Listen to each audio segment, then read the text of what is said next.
Muy buenos días, chicos. Hoy vamos a ver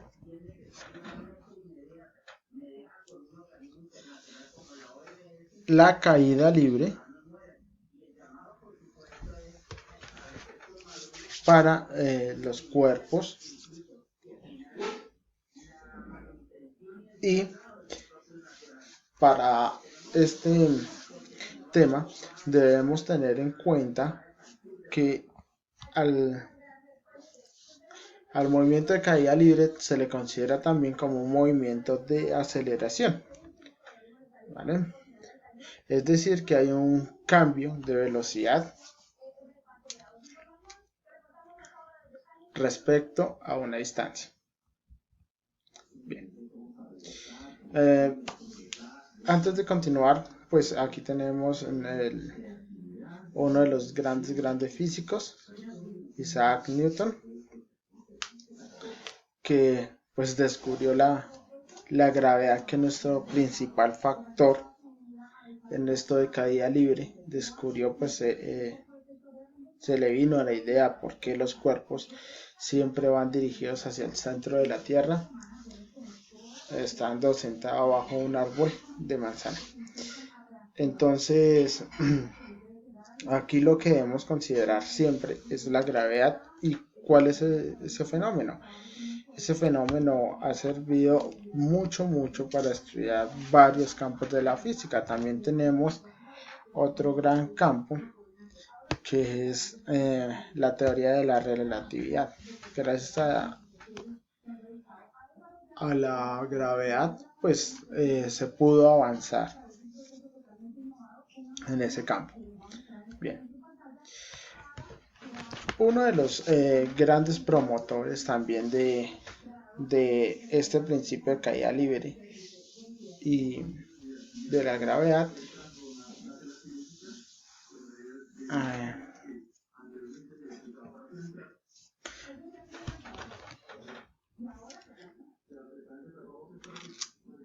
que vemos en la fotografía fue un experimento donde se arroja dos objetos al tiempo y se ve cuál cae primero.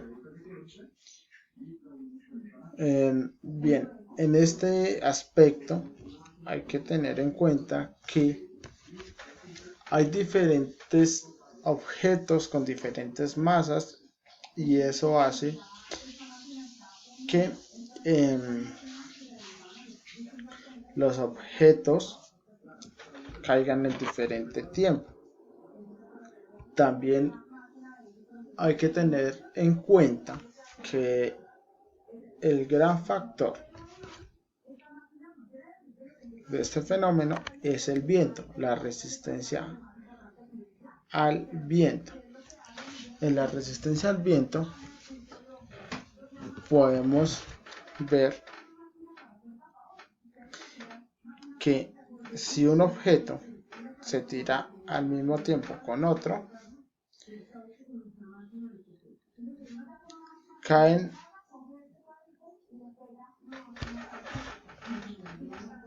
en diferente tiempo por la resistencia del viento.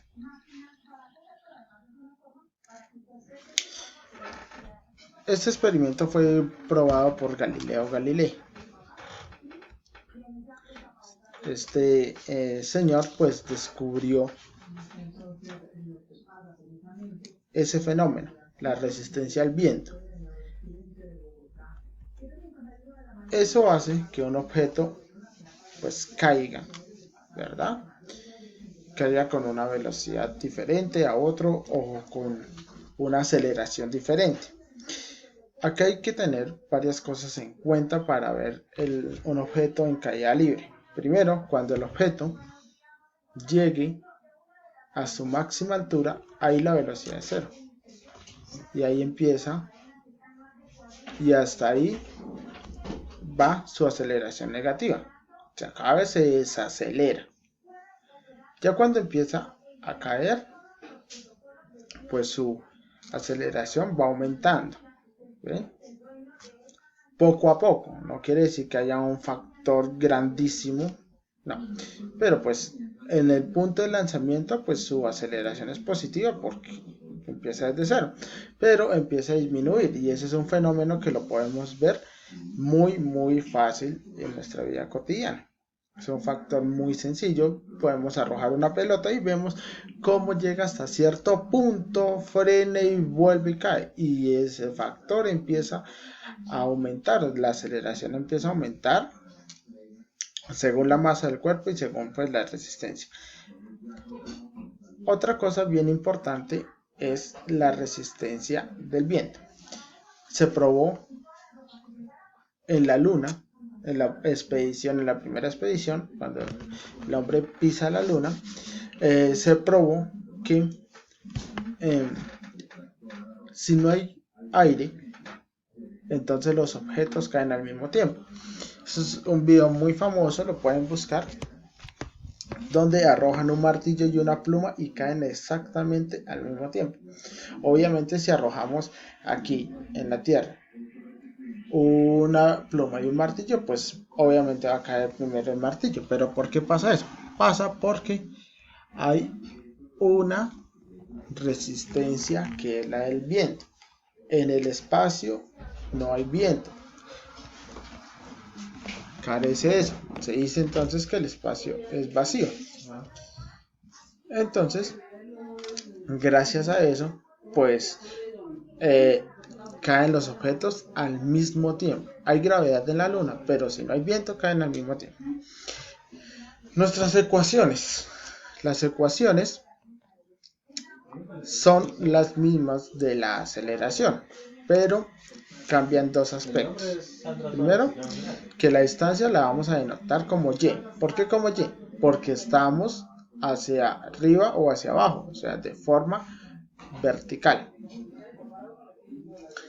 Bien, estamos hacia arriba o hacia abajo, entonces por eso se denota como la y, para tener algo de similitud con el plano cartesiano. Y el otro gran cambio es esta g, que la cambiamos por la a. Aquí la aceleración siempre va a ser la gravedad. Bien, entonces es un factor constante. El factor constante de la gravedad equivale a 9,8 metros por segundos al cuadrado en unidades internacionales.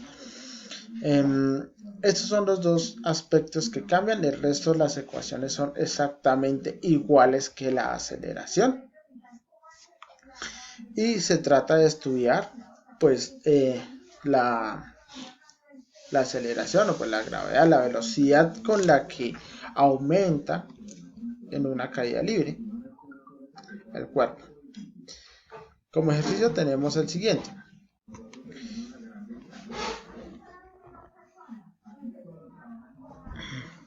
Bueno, una pelota de hule se deja caer en reposo, como se muestra en la figura.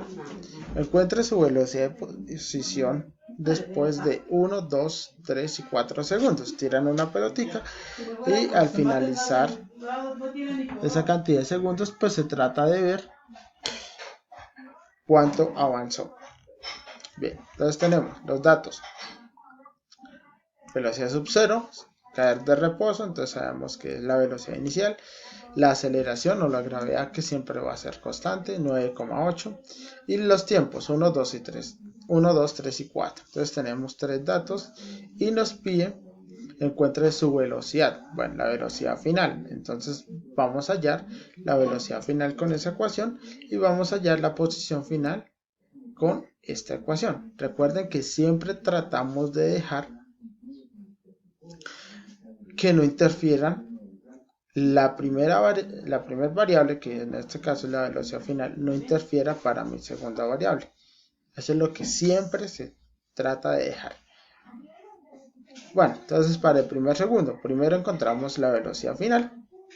Reemplazamos mis datos. Mi dato inicial es 0 por su aceleración, que es 9,8, me da 9,8 metros por segundo.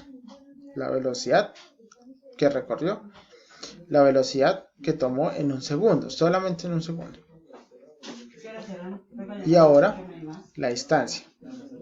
La distancia Entonces vamos a tomar que, ok, de 1 medio por la gravedad por un segundo al cuadrado. ¿Por qué aquí no aparece la velocidad final por el tiempo que es un segundo? Porque la velocidad inicial es 0. Por 1, 0. Entonces, por eso la omito de una vez aquí. Y tenemos que es 1 medio multiplicado por 9,8, que es mi aceleración, mi gravedad, mi valor constante, por un segundo al cuadrado, que eso me da 4,9 metros en un segundo. O sea, una pelota avanzó 4,9 metros en un segundo. Entonces es bastante. Pues se deja como demostración los otros valores. Entonces, en 2 segundos, su velocidad es 19,6 y su distancia va a ser 19 metros. En el segundo 3 va a ser una velocidad de 29,4, su distancia 44,1 metros. Y en el segundo 4 van a hacer una velocidad de 39,2 metros por segundo para una distancia total de 78,4 metros. Y de esa manera se inicia el tema de caída libre.